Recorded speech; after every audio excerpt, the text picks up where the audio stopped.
Shalom, we're back. We are back and we have our coffee cups. I have Yep. a straw because I don't like to stain my teeth. I have a cup that just was given to me by a friend, and it says, "This is what a published author looks like." So, this is the Hmm. new thing that's happened. But we're going to talk about another author today, the author and finisher of our faith. So, can't wait to jump in. That's right. So excited. My girl Ange and I are back, and it's been a minute, but a lot has changed in the last year or so. So, Shalom, we miss you all. We are happy to see you again, and we may or may not do more of these. So, we're just going to follow the cloud. And if it's moving, we'll move. And if it's not, we're not. But in the meantime, the cloud has been moving. What you been doing, Ange? Man, Laura, I can't even believe it's been that long since we've done that, but I absolutely know everything in its right time Yeah. comes forth as gold.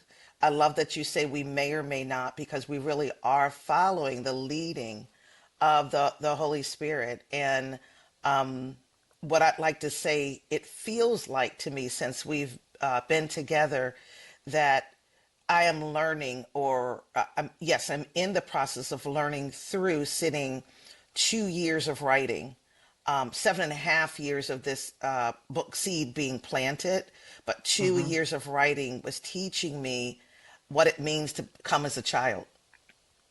It's a That's good. very different lifestyle than when we strive, when we even take a portion of how we're being led by the Spirit, and then we grab it and run with it and forget uh, to totally be entangled in relationships. So the synchronicity of you following instead of leading produces an just explosion of awe and wonder that children operate in all the time. Mm.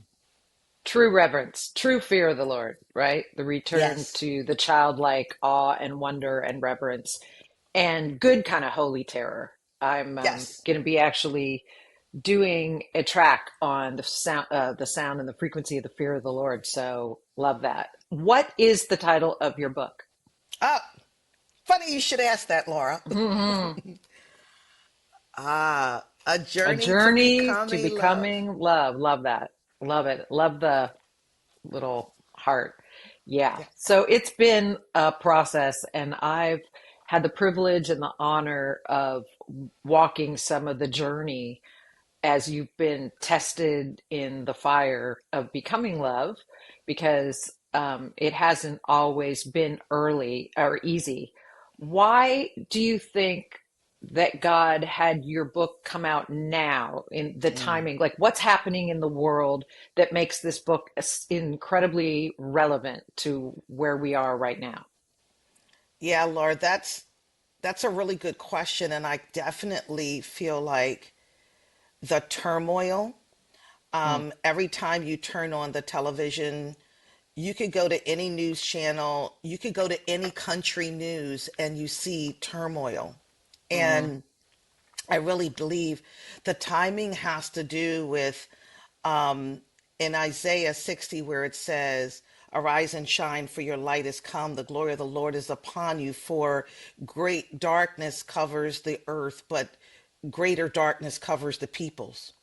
Mm, And so, as things get darker outside, our light has to shine brighter than that so that we know light overcomes the darkness, right? So I right. do believe in this pivotal time where no one would be able to say, it's scary out there. What's going on in our Hmm. government, in our world, with things shifting, AI, things are moving very fast. And I believe people are feeling the frequency of how fast things are moving. And it could bring about fear, anxiety, all types of emotions. We're seeing divisions amongst family members just because you Yeah. don't vote like someone, or it's gotten so amped up. If we don't know how to view this from above and from rest and allow our waters to be calmed, we can't be change agents of light. So I do Yeah. think this is a predestined time for this message, and I'm really excited. And Laura, I will say one of the main mandates of the book is the restoration of the character and nature of God, because his Mm, nature is our nature. right. And so I feel so honored that he would entrust me with Mm. being a part of that. Identity, identity, identity. You Yes. know, it's interesting you say civil division because some of the your roots, some of the important part of this book is your roots in the civil rights movement. Can you give a brief? Because we haven't really delved into that a lot because I knew that there would be a time and a place for that. Yeah, And can you delve into some of that? absolutely. Um, our launch was this Saturday, and when I asked the Lord what portion of the book should I highlight, it's interesting that He wanted me to start by highlighting my foundation, my family, what we went through.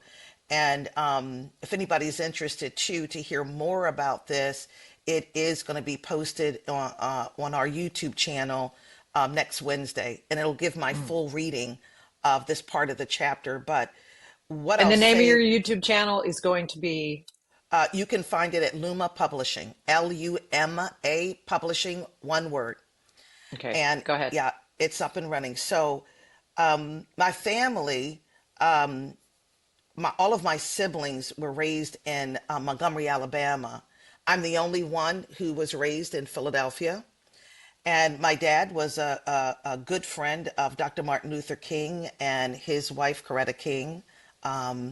And what I find fascinating is when I look back at what I had to learn about my own family, it's sometimes hard to even believe that our Mm. family went through the type of struggle that they did. My dad being on the front line of the civil rights movement with all of these leaders, the threats that were on their lives and the lives of their children. But the interesting thing is my parents knew, we call it a civil rights movement, we call it a movement of God. It's Yeah.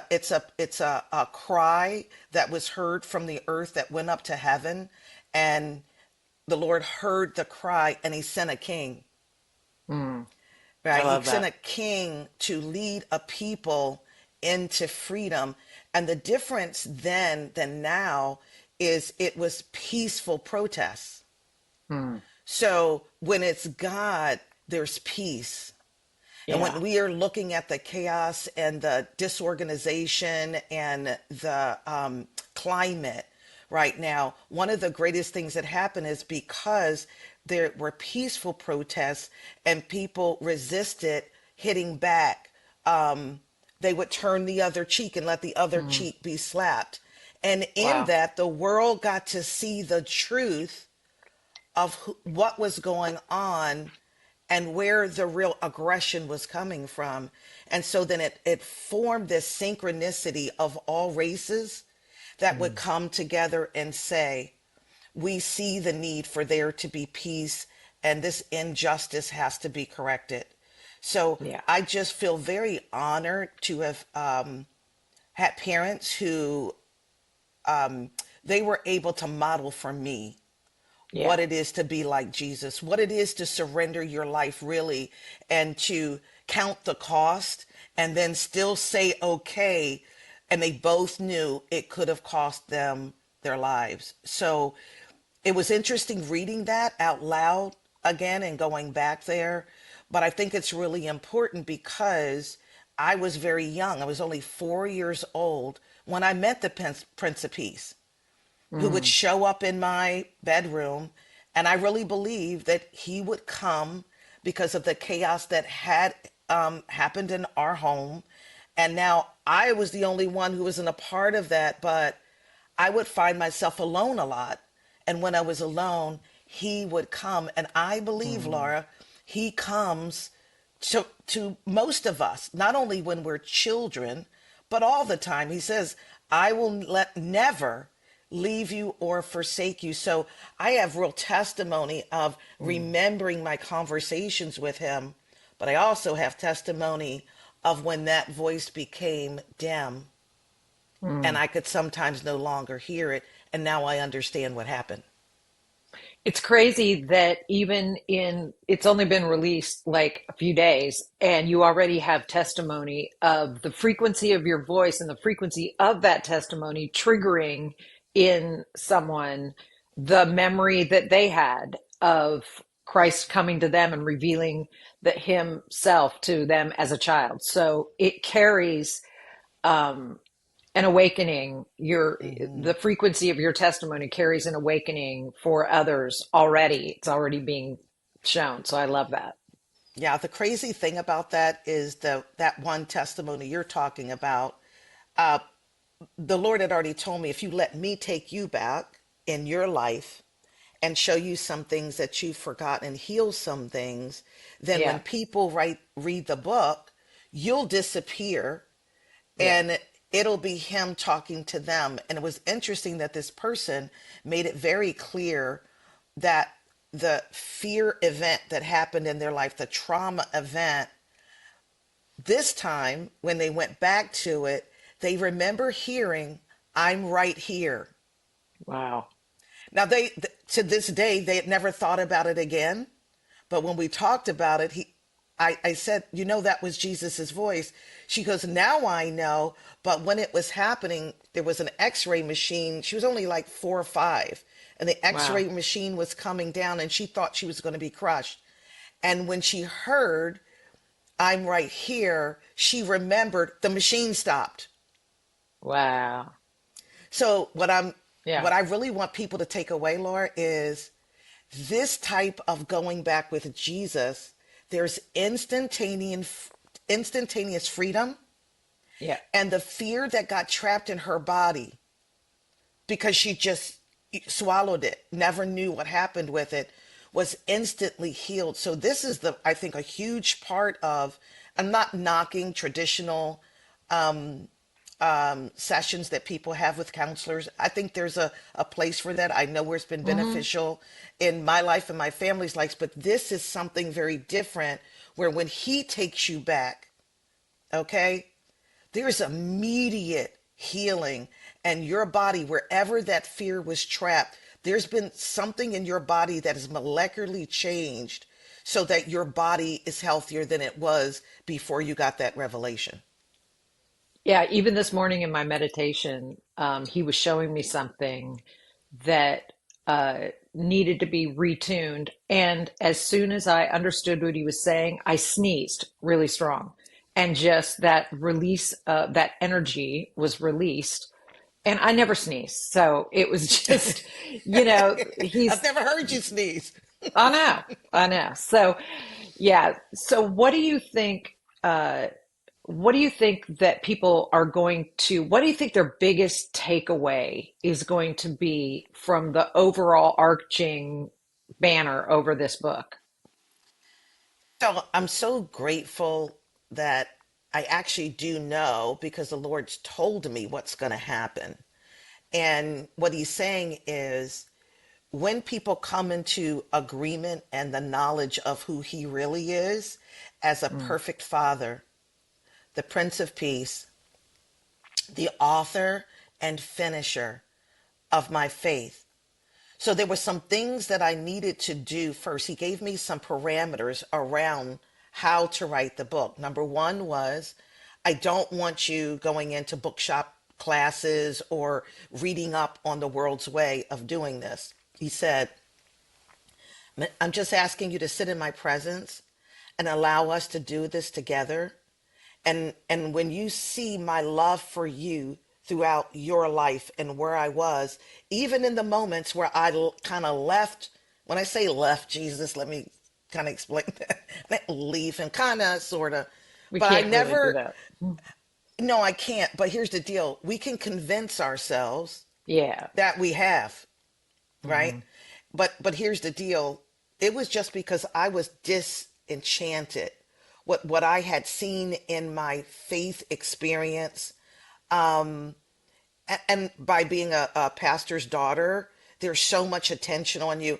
I just said to Jesus one day, I just want to do life on my own for a while because it's been way too much. This thing over here, I know Mm. there's more. I want the more, but I need to get away from what I was doing. Right. So it's interesting how when we declare that with our mouths, I want to get away, right?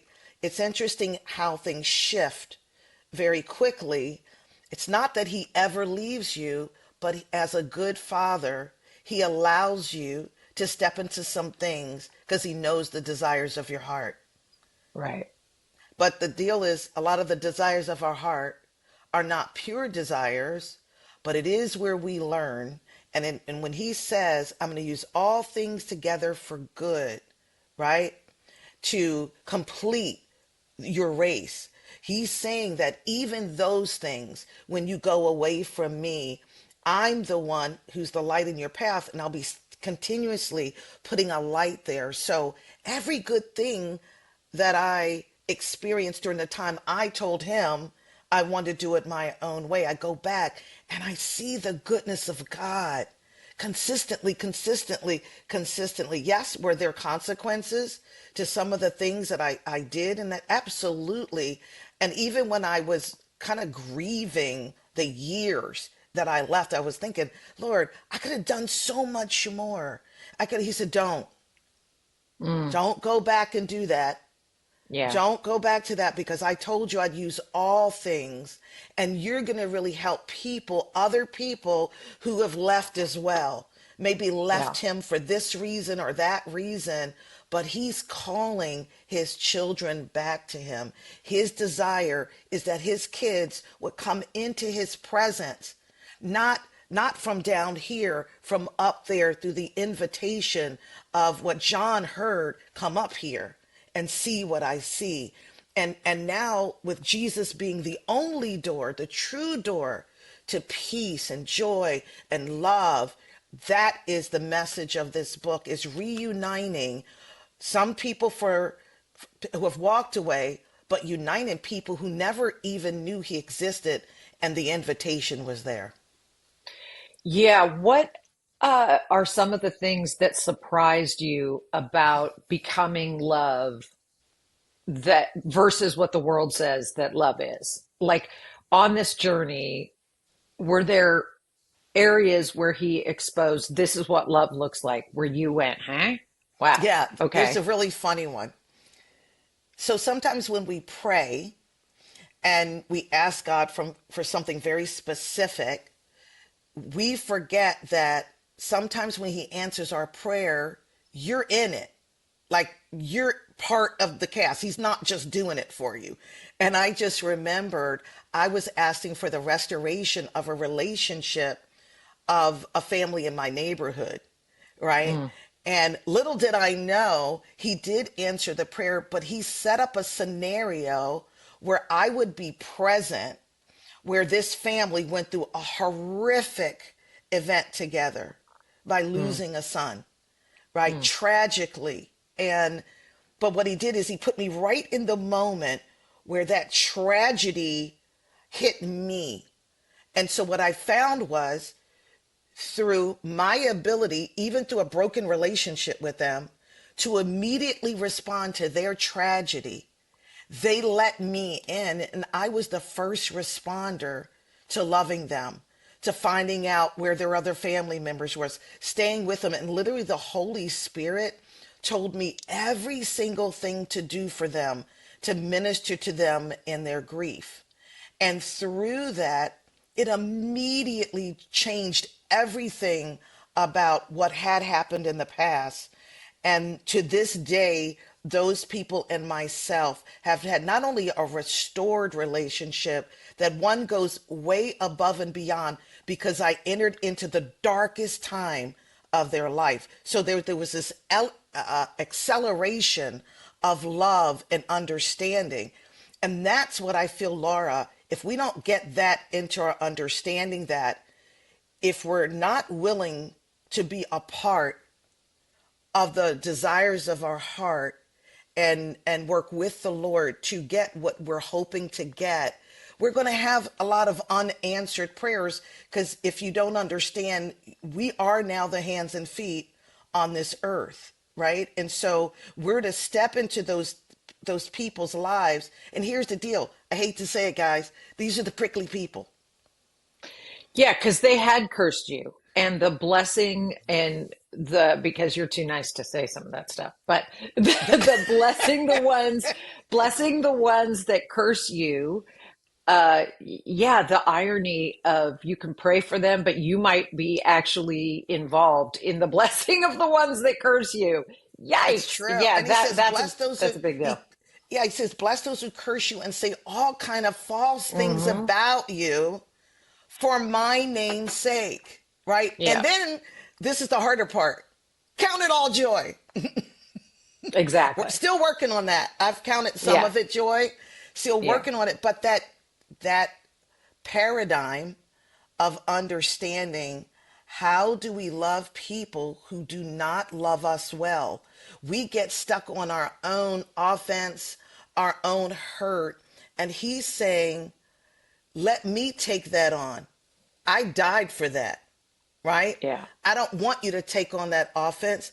I want you to now represent me as if I was there and minister to those people that hurt you the most. Make them so yeah. they've become a part of my story because God uses them to help you to become love. If you didn't have any challenging people, and I feel like, especially in this climate, we're starting to form echo chambers, Yeah.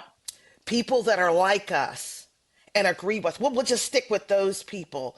There will be no growth. There will be no affect. There will be no increase in the love of God if we stay in those little comfort pockets. It's okay to have them, but if you live there, you won't learn anything and you'll keep believing just what you in that little echo chamber believe. So becoming love requires you to be aware of those prickly people, dark situations around you that you rather turn your head to.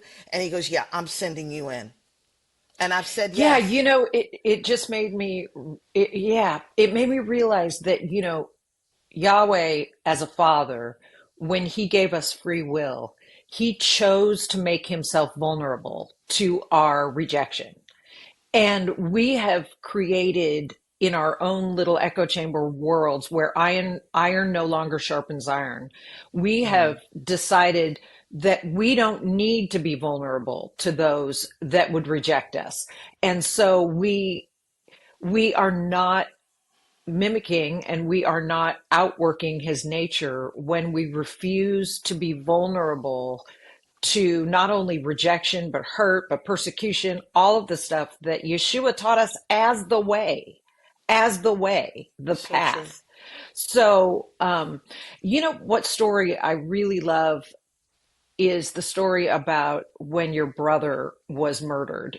Um, that sounds weird for me to say. I love the story of when your brother was murdered, but what the takeaway, the way that Father showed you from his perspective, Mm. the way that that was grace and the way that that was full circle. Could you uh, walk us through that a little bit? Yeah, that's such a cool thing to highlight today because when my brother was murdered, he was only 34 years old. Um, and he had issues with drug addiction and had it for years and years. And we didn't even really know exactly where he was living. Like we knew he lived in Mm, Philadelphia, but we didn't know exactly. But the beauty of the story is only a week and a half to 2 weeks before he was shot. He was actually shot at point blank range in his back. mm, Someone came to his front door, rang his door, he answered it. And what we came to find out that this person came and it was retaliation. wow. And we found out my brother was actually protecting someone that day, and that person was embarrassed by the fact that my brother stepped into a situation where this person was going to harm someone. So my Mm, brother actually went out, and when I think about his life, greater has no man that he would lay his life down for a Mm. friend. He didn't know he was going to lay his life down, but he Mm. was willing to step into a dangerous situation and help someone. So the flip side of that is my father's birthday was 2 weeks before he passed, and we all were able to get together. And I'm telling you, Laura, his face was glowing when we saw Mm. him, and he announced to us that he had gone to therapy. He kicked addiction. He was clean. So talk about a biblical story coming to life. My father was so happy. He gave Mm. him back the keys to the house So because he symbolic. had to leave the house because of the harm he was bringing to the house. But that Mm. day, my father said, do you have anything you want to bring into the house from your car? You can come Mm. back today. So I remember my brother going to get his rickety little television set, bringing it in, but he Mm. now had the keys to the kingdom in his house Wow. again. He was clean, and we rejoiced that night. And so it only being two weeks, we only got to celebrate that victory, right? Mm. Of him being set free. But I was weeping one night so hard. The Lord was so gracious. He said, Angela, I took him as an overcomer.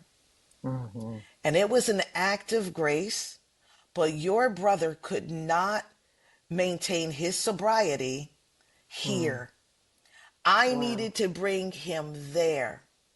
So I don't want you to grieve for him because Mm. in your spirit, you always thought you were going to get a telephone call like you got. Mm. So you were Mm. sensing, he said, so now Yeah. you never have to worry again. He's right next to me.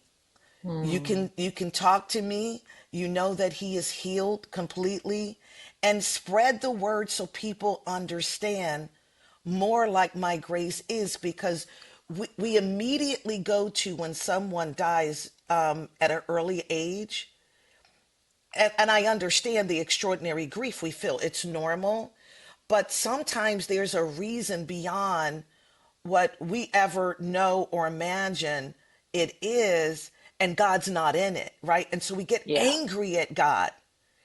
And when we get understanding and we sit in his presence and he can talk to us about it, for me, the grief evaporated once I heard how it was such an act of grace. And I know how my brother struggled. And I Yeah. was grateful that if he was going to fall back, right?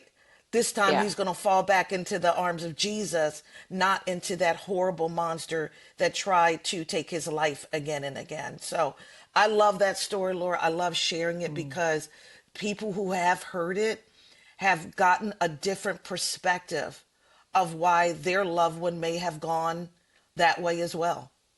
Yeah. That's so good. One of the quotes out of your book that can you talk about the rose-colored glasses? Because I don't want to give away the quote because it would then like it's the punchline. So could you talk a little bit about that scenario? And I know that I'm not being linear in the time frame. I'm all over the place, but It's okay. your book just has so many amazing sections to it that we could be here all day. So, Yeah. So that's it's interesting. I talked about my rose colored glasses because mhm. that was in the book reading that we did, and that just meant that when I was 8 years old, that's when I found out the real complexities of my family's life. Mm. And I used to always want, as a little girl, I had a desire to do what my friends did, right? And our family was a little different in the way they raised us. And so on Saturdays mornings, we get up and go feed the homeless, and we go over to church and we prep things. And my friends were like, we went roller skating, we went to the movies, we went bowling, and I was like, I just want to do what the other kids do.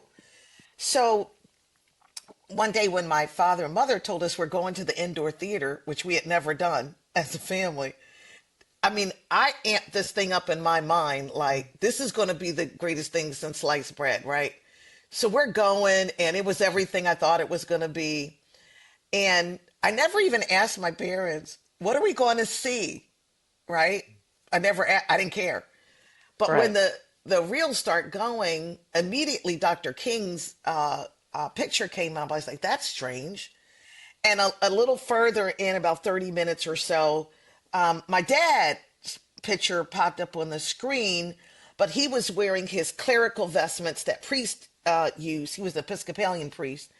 And he was being pushed in his back by an officer. They were in the middle of a march, and all chaos had broken loose. And my dad was trying to communicate something, and they were pushing him. And the trauma Mm, that rose in me, I went from a high to what my expectation for something was going to be, to a place of trauma and unanswered questions in my mind. Like, why would you do this to me at such an early age? Why would you mm, show me such graphic violence? And it wasn't until later where I realized my parents had no choice because of mm. the reality that we were living in. Even though we were forced to leave the South, I won't go into that, but we were in seclusion. My parents were in seclusion for approximately 7.5 months in seclusion before we could be go somewhere else, because where our lives were not in jeopardy. So Mm. by doing that, when we got to Philadelphia, I think so. My parents called me the freedom baby. 6 weeks later, they have this Mm. baby that's now in their past. They can move on. But then at 4 years old, I had a major accident. I went through a glass window. My arm was filleted and my head was spouting blood. Emergency situation. And when we got there, the nurse that took us in told us they didn't serve people like us, that we Mm. would have to go to another hospital because of the color of our skin. Wow. Well, through an intervention of God, someone heard that and made it different so that we could stay there. But I say all that to say that my father and mother knew that day, whether they left Mm. the South or not, the same thing was here in the North. And I Wow. can't protect my children from the truth of the ugliness of this world. So let's do it in a way that we can all see it as a family and decide how we're going to move forward. And for me, it had to do with how was I going to heal from the trauma of what I saw. So this book has a lot to do with the healing of trauma naturally in the presence of God, through the presence of God and his understanding, and setting you free. Just like I've talked before about the little girl who thought the thing was going to crush her. Those things that crush us are used to grow us into Yeah. his image. So seeing the transformation of trauma and tragedy into the greater love of Jesus and the understanding of how he actually uses those things, with their, you get to know what they are and a testimony comes from them. Yeah, that's amazing. I'm thinking about the enemy would love nothing more than for us in America here to be involved in civil division, some type of war, separation. What would you say to leaders right now, or what would you say in general about the patterns of how Yahweh would handle this versus the way that the world would handle this to heal division? Yeah, I mean, love love breaks the yoke, love heals. And I think taking a page out of the civil rights movement in the Mm, 50s and 60s gives you a great picture of when there is an organization and a collaboration, I should say, of minds that think together and understand the power of God. Um, they weren't looking for a man made solution, they were looking mm, for a godly intervention. And they knew that God was trustworthy in doing what he said he would do. So they knew they were just instruments to produce the thing that he once produced.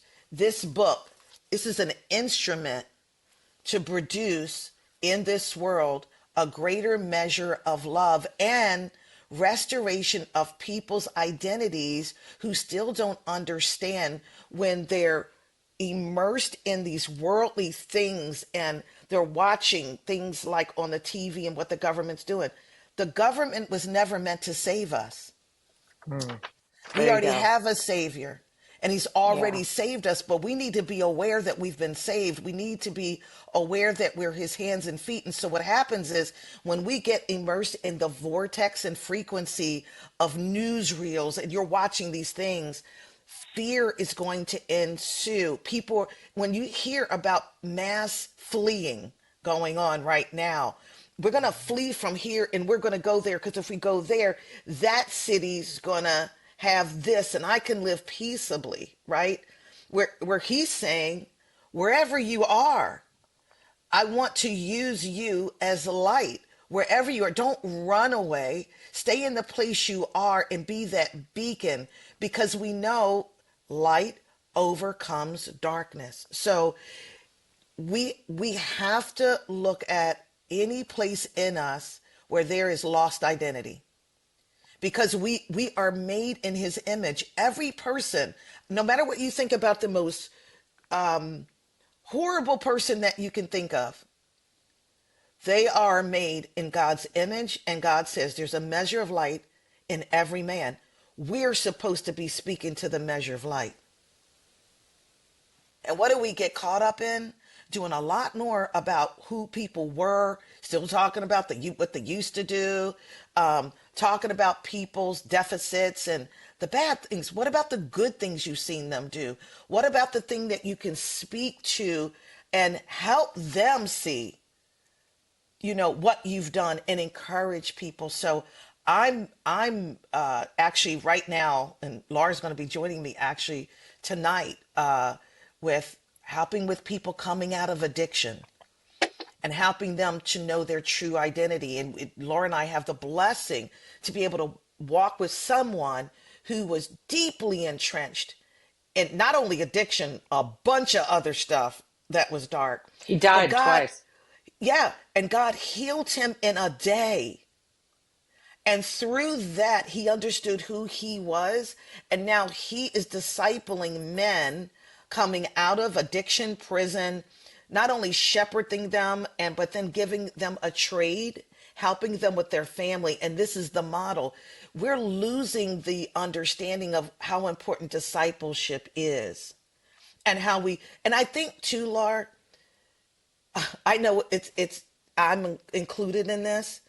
We've become very comfortable with comfort and getting out of our comfort zones and looking at something and not even asking, Lord, do you want to use me in that? We just kind of overlook it. And so in that place of comfort, and by the way, I'm not, look, I agree that AI can be used for amazing things. I use it for things that I've written and really good things. But in the places where it's used for not so good things, it can make us become totally dependent on it. And we lose our creativity and we lose collaboration. And we're able to sit in our house and talk to this bot about a bunch of stuff, and, it's interesting if we would measure maybe the amount of times that we ask Alexa or a bot or chat GPT something throughout the day. How many things have you asked God about that day? Yeah. It can start to replace the very things that I look back in my life on when I was separate from him that were trying to sneak into my DMs. Not only sneak, but I opened them and did everything that was in them. So I'm saying we have to be really wise and seek the spirit of wisdom in this hour. She's For sure. calling out to For us from the sure. rooftops, right? So that we can know not only which way to go, but in our true identity, rise above the chaos. Well, I do agree with you about being light in the midst of darkness, but don't think I didn't ask Holy Spirit if I could move to New Zealand this morning, because I did. Girl, So, I'm not having that. I'll be, look, that's going to be a prayer point now. I'll be praying against that. no, You no, shouldn't have told me that. I know. But there's dolphins and Yeah, there's there's dolphins. mountains. I'll take you some closer dolphins. All right. Can you talk about intentionality versus a plan of action?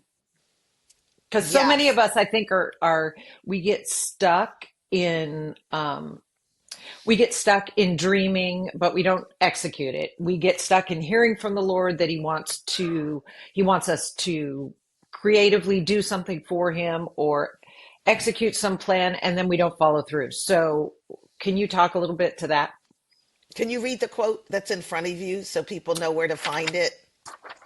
Intentionality requires a plan a plan backed by action on page 11. Okay. So I've definitely been guilty of this. Ruminating on something in my mind, think it's a right idea, getting very excited about it, and it goes off like a waft. I don't do anything with it. I don't pick it up. I don't ask God about it, and it just evaporates. Hmm. And I do think, Laura, when he put this on my heart, um, intentionality forms a plan. And in order for us to execute the plan, you have to go beyond what you're thinking and at some point put it in action. Okay. Yeah. Or you'll have a lot of hope deferreds starting to build up in your life where it seems like I tried to do this. You didn't do anything. Yeah. You were just thinking about it. It's great that so why don't you, if this hits you, this might be great. Think about some things that have come up that were major things that you felt were supposed to be put in action and you put down. All you gotta do is pick it up. But I'm telling you, if they just sit in your mind and it's never developed, right? That's like a bushel being put over your light. And he says, never let anything put a bushel over your light. And so I think that's a really important thing, Laura. And I've adopted it so that when I get those, especially those things, the things that God puts on your heart and immediately you know you don't want to do it. You just don't want to Right. do it. It's going to cost you something, whether it's time, Yeah. energy, money, whatever it is. You just don't want to do it. So in my journey through those 7.5 years, he's helped me to understand why he does what he does, why his timing is very important, and to do it in the timing. You and I've been talking about that, Laura and I've been in this crazy synchronicity of her being a conduit of me sending these letters. I've had to Yeah, because write even these. the way that this book unfolded was totally different than the blueprint of the world. Like when you said before that you didn't follow any of the world's advice or protocols that on how to self-publish or how to write a book. The Lord literally became the cloud by day and the fire by night, and you literally just followed where to go. So it's a similar blueprint to how he's led me through worship. Same Yeah, thing. Totally have a level of excellence and a level of, training in the craft of whatever you're doing, but then be willing to abandon that and completely follow him so that excellence meets the spirit and something beautiful is created in a partnership versus just following a blueprint or a protocol that has been adopted by the world, or one that Yahweh gave someone or a church or a person, and then they built a booth and decided that I'm going to now, this is going to be mass produced for the rest of the yeah, world to follow the same protocol, which was only meant for either myself or my region or my, so true. sphere of influence. And Laura, it's funny. When he says, my ways are higher than yours, right? My thoughts are higher. Here's the deal. He didn't say I won't teach you them. But Yeah. here's something that you got to know. A lot of them are a little kooky. Yeah, His I ways are love a little that kooky. you said that he didn't say he wouldn't teach us them, because a lot of times we hear that from spiritual leaders. We hear, well, his ways are higher, as if you can never learn them. But at the same time, they say we have the mind of Christ. So how does that make sense? So when he asks you to do something, and I remember when it start to get kooky. When I say kooky, I mean there was a point where when he said, I'm going to send you every person that's going to help you get the book to the finish line. Most of the all of the people that he chose are none of the people I would have asked. Mm, Okay. So many people came to me and asked could they be a part of it. And as they're asking, the Lord's going, no, no, no, no. Right. Nothing wrong with the fact that they were yeah. amazing editors and everything. But then when he showed me the person that was going to do it, I was like, are you kidding me? Like some people I didn't know well, some people. So, and I'll tell you, Laura's been a big part of this.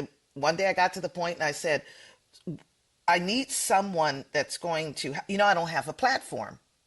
I've been off, by the way, guys, I've been hidden for 7.5 years.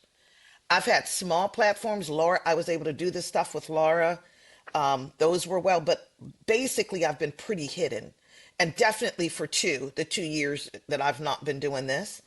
And so the funny thing is, he's like, okay, you're going to write this letter. You're going to send it with Laura. Laura's going to give it to the person that you're supposed to give it to. And I'm going to introduce you to her. And I'm like, what? So I called Laura and I was like, this is when you need a homegirl that understands you. Mm. She's like, I'll do it. And I think I'm supposed to do it.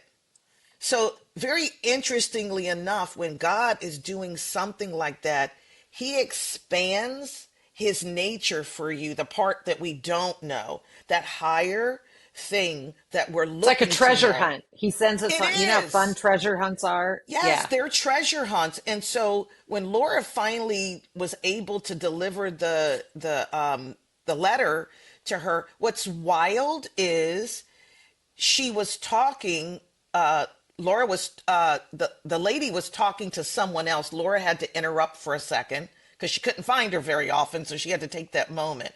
But the Lord said it'll be a moment that I have created just to hand the letter. So Laura said, excuse me. It ended up being the lady who she was talking to is the woman who planted the seed and said, I believe Becoming Love is going to become a book. She was the one that asked me years ago, what did you get out of the conference? I just blurted Becoming Love. I don't even know why I did it. I was like, that was crazy. Wonder what Yeah. she's thinking. But she Yeah. says I believe it's gonna be a book. So here Laura's giving the letter, and so the lady who planted the seed, I had to wait 2 years to meet her. I saw her on a video. 2 years later, I met her. When I met Laura, the Lord would not let me go up and say hello to her. I tried to get up and he goes, no, the time is not yet. 2 years later, Laura came to me. And then the woman who now we're handing the letter to, it's taking me 2 years. What is that? It's a 2-2-2 paradigm Mm. that is opening up this thing that God is doing. Now, I might not know the fullness yet, but there is something very, very important about this being a 2-2-2 paradigm. And by the Mm. way, when I grew up, twos have been very prominent in my life. My parents bought my house because the address was 2222. And I drew my publishing company. It's called Luma Publishing. The Lord gave me a publishing angel. I could see her. I drew her, and I drew her on 2/22/2022. Those are doors, Invitations. Yeah. invitation after invitation, door after putting the twos together to create a door, which means creativity not alone, but with others I bring to you. So all of my writing has been about relationship. Yeah. Yeah, that's so good. Well, as we are wrapping up, is there anything else that you just want to share with those that are watching about the journey to becoming love? Well, I just want to encourage everyone in whatever journey you're on, whatever um, thing God has you um, uh, working on.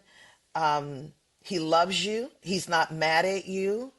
Um, we don't have to worry so much about doing. We need to be more practical in practicing resting and allowing Mm, things to come from the place of rest so you can experience the awe and wonder. And also, I'm going beyond the one who believes already. I'm going to those who may not yet know him and are certain mm, of his love for them. This book was, when I asked him who this book was for, he didn't say for the body of Christ. He mm, said it's for all people. So my prayer is that through what maybe you even learn or get from the book, you can share with others, and testimonies will come from your invitations that come through reading the book. He told me that this will change people, and we are people of change and people of influence. And so I just want to encourage everybody. I want to say hello to the other people who used to come on almost 2 years ago when we were doing this together. If you're returning, welcome. And if you're new to this, welcome. And Laura, I just want to say thank you for being my ride sister. or die. You are my ride or die girl. We do No crazy death, stuff but together. ride or live. Yeah, write or live. There we go. We're going to redeem it. There But you I, go. I feel very grateful to be here. And Lord, thank you for inviting me. I'm so grateful to you. Yes, well, I'm incredibly honored and incredibly proud of you. So, shalom, everyone. Till next time. Shalom.